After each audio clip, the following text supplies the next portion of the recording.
Hey y'all, it's Josh at Chambers Portable Welding. We got our track loader arm ends done and welded up line board. Customer's gonna go get grease seals. We're starting in on the bucket here. I was gonna give y'all a little tutorial video of this setup. Here we go. So all of these bores is wore out pretty bad. We got this machine, we're gonna put the grease seals in it. Everything looks nice and tight and sweet. Here's the old bushings, or one of them. The other one was pretty well broken too.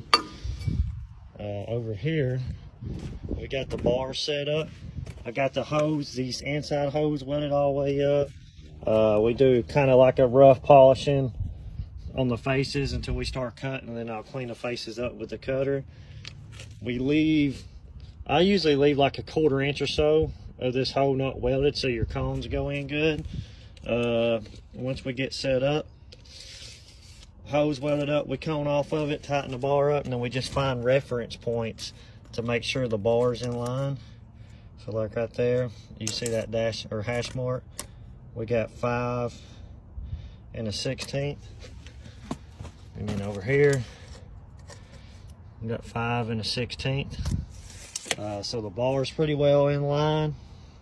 We got the middle leg support bearings welded on, so now we should be able to pull that key stock out and slide the bar by hand in and out, and then we will finish welding up the outside of the bores and polish them down, and then start cutting. We'll set the feeder up and I'll do some videos of that.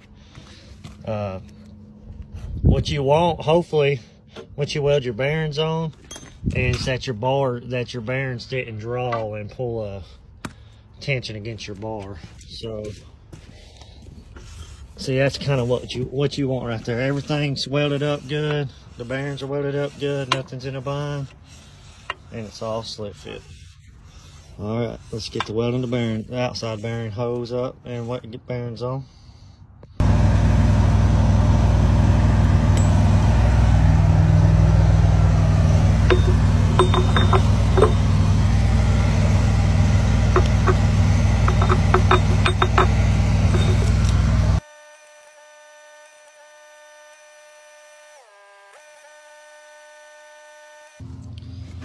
All right, guys, we filled up the 1/4 inch air or gap that we left for our cones.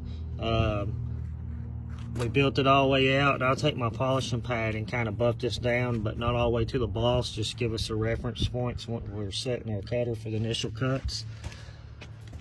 Over here on these bosses, this side was so wore out, I had to add 3 passes from like 11 o'clock and 6 o'clock on the front side of the bore to get it halfway trued back up. So hopefully we don't have to add no more weld in there. We will see when we start cutting.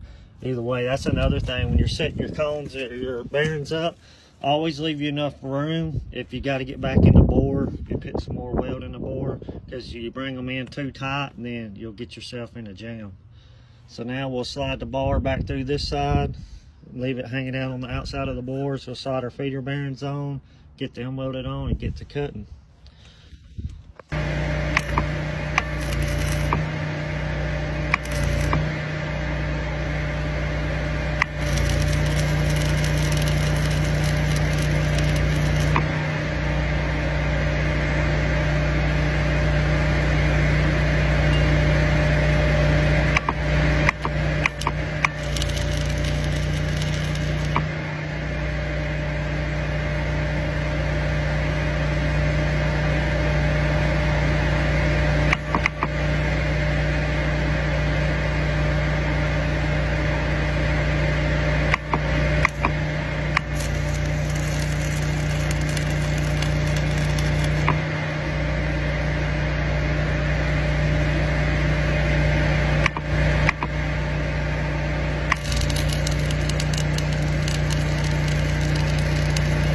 Got the feeder set up, got the proofs going.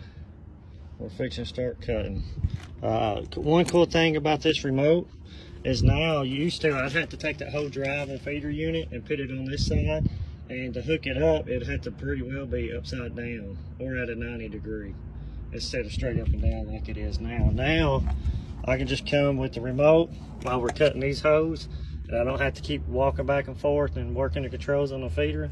So this right here comes in handy. All right, guys, let's get to cutting.